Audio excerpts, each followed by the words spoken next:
maiti anapokuwa ameingizwa katika kaburi, Sayyidina Uthman anasema bin Affan, kana Rasulullah sallallahu alaihi wasallam yaqul,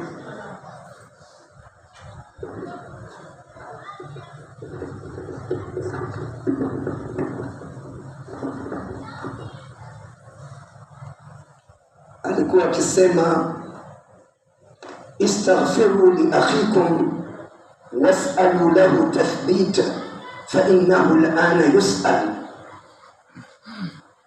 mtakieni msamaha ndugu yenu, mumuombee dua athibiti katika masuala atakaulizwa. Hivi sasa anaanza kuulizwa, na sisi hatusikii lakini wao wanasikia.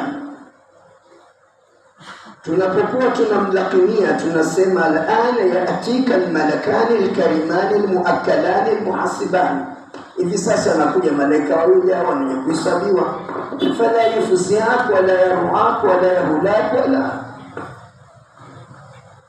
Usiogope, usifadhaike, fa innahum khalqu min khalqi Allah ta'ala, au ni viumbe kama viumbe wa Mwenyezi Mungu.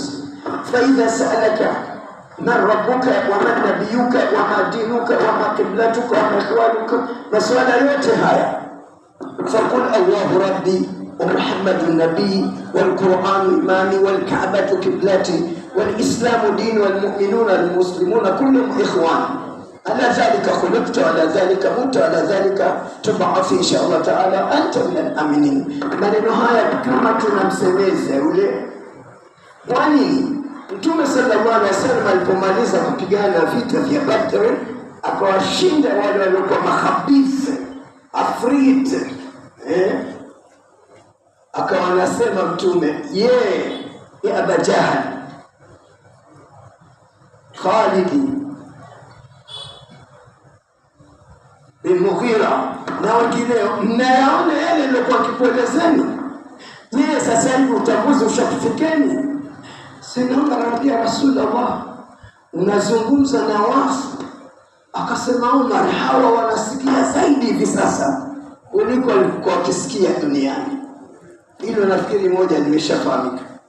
Kwa hiyo siku ya kwanza ni dua kwa wingi sana, ikiwemo na mafunzo Mtume shekhe wetu aliyokuwa ametupa ya salatul unsi inasaliwa wakati wa magharibi, ambao unasoma ayat kursi, alhaakumut takathur na ikhlas 11 kila rakaa, ukiwa huiache ile suratul Fatiha. Lakini ikifika siku ya tatu, Mtume anasema la azaata ba'da 3 ayamin, hakuna tena taanzia baada ya siku ya tatu. Na akasema la buka ba'da al-yawm li ali Jafar, hakuna tena kulia leo baada ya siku ya leo, siku ya tatu hiyo, kwa familia ya Ali Jafar. Siwe dua tu zinakithirisha, kwa sababu Mungu akishakupitisha uamuzi wake sote inabidi turidhike. Uchungu, huzuni, basi na kwa kaka yetu kama Mustafa ndio alikuwa mhitimishaji mkuu wa bwana wetu, lakini ilifika muda wake kaondoka unexpected, hatukufikiria. Na huyu kijana mdogo Sheikh Ali Haji Muhina, mtoto wa Sheikh Haji Muhina, na kaondoka, ilikuwa mstahikimia niondoke zaidi na umri wa miaka 66 sasa, lakini Mungu kamchukua yeye na mipango yake kama hii. Mwenyezi Mungu anapenda sana, haulizwi, la yus'al ma fa'al, kila alichokuwa amekifanya.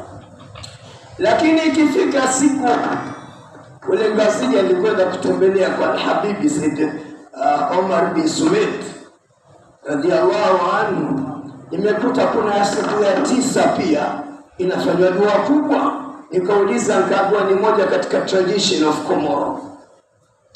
Lakini ikifika 40 kama siku ya leo kwa kaka yetu Sheikh Mustafa, inabidi kujumuika tena kwa ajili ya kufanya dua kwa ajili yake na wale waliokuwa wamezaliwa na yeye, wale watu wake.